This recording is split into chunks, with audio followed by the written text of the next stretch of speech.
Anak ini kurang ajar. Dia mau memukul neneknya karena kesal. Nenek tak tahu dia salah apa, tapi dia mengisyaratkan meminta maaf. Anak itu bahkan mengatai neneknya bisu bau. Ia juga mengincingi sepatu neneknya. Ibunya menitipkan Sangwoo ke neneknya karena dia harus kerja, tak bisa merawat Sangwoo untuk sementara. Dari kecil Sangwoo tak pernah hidup susah. Sangwoo merasa neneknya menjijikan. Ia juga tak mau makan masakan neneknya.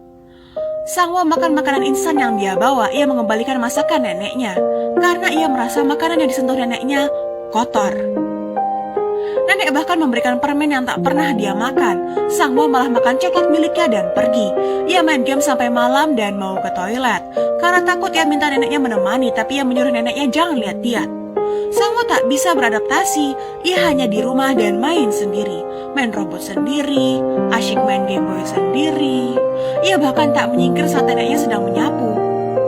Suatu hari saat ia lagi main, neneknya minta tolong Sangwoo memasukkan benang ke jarum. Sangwoo merasa neneknya sangat mengganggu. Ia dengan kesal memasukkan benang ke jarum. Tiba-tiba muncul serangga di tikar. Sangwoo ketakutan. Nenek pun menyingkirkan serangga itu lalu membuangnya keluar. Nenek lagi-lagi minta tolong Sangwoo memasukkan benang. Sangwoo memasukkan benang yang panjang biar nenek tak mengganggunya lagi. Baterai Game Boy-nya habis. Ia minta uang ke nenek. Saku nenek kosong.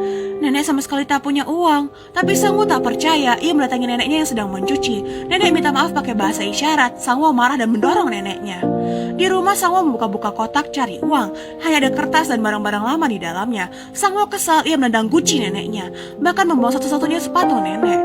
Nenek pun bertelanjang kaki melewati jalan yang berbatu-batu demi bisa memberi makan untuk Sangwoo. Malamnya Sangwoo melihat tusuk konde perak punya nenek.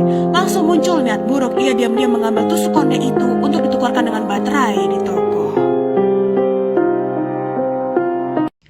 Mana bisa beli baterai Game Boy di desa? Nenek sadar tusuk kondenya hilang. Meski bisu, ia langsung paham kenapa itu hilang.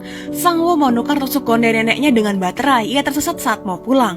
Untung ada kakek yang mau membantunya dan mengantar Sangwoo pulang. Nenek menunggu Sangwoo di tengah jalan. Sangwoo masih tak suka padanya, jadi berjalan jauh-jauh. Sangwoo belum makan hari itu. Nenek bertanya dia mau makan apa.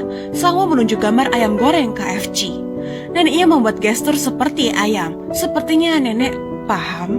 Ia membawa hasil panen mau menukarnya dengan ayam. Sangwoo senang mendadah-dadah ke neneknya. Malam-malam nenek pulang sambil hujan-hujanan. Dia membawa seekor ayam hidup. Sangwoo terbangun. Nenek menyuapinya paha ayam, tapi Sangwoo marah karena itu bukan ayam KFC.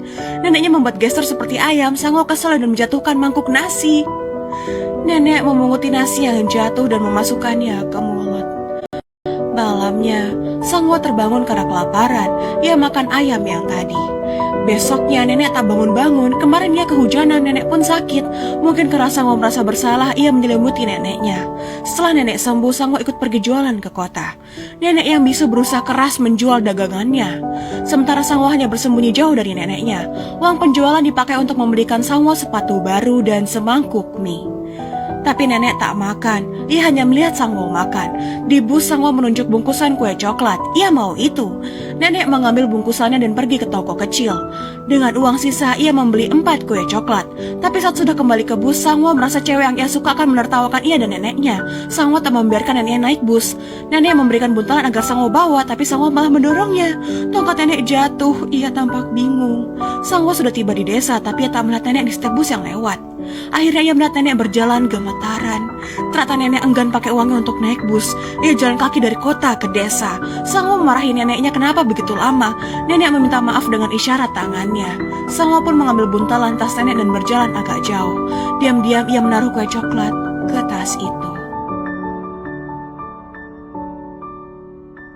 Hari-hari berikutnya jika Sangwoo mau ke toilet meski dingin, nenek akan menemaninya. Tak peduli waktu dan cuacanya.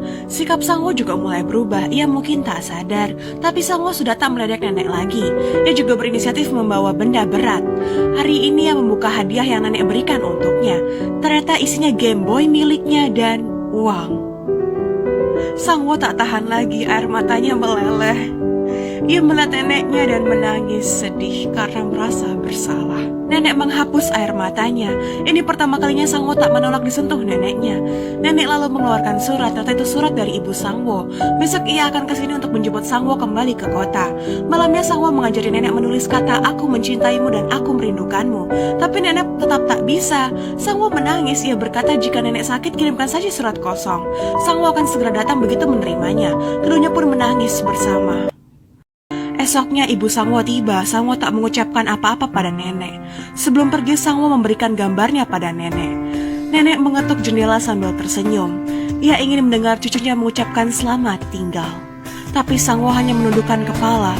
Ketika bus berangkat, Sangwo berlari ke belakang bus. Ia menatap neneknya.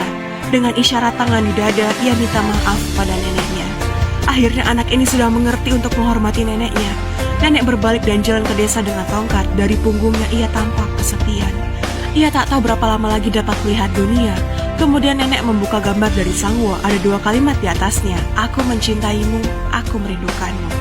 Jika di kampung halamanmu masih ada orang tua, sering-seringlah pulang. Jangan biarkan mereka kesepian.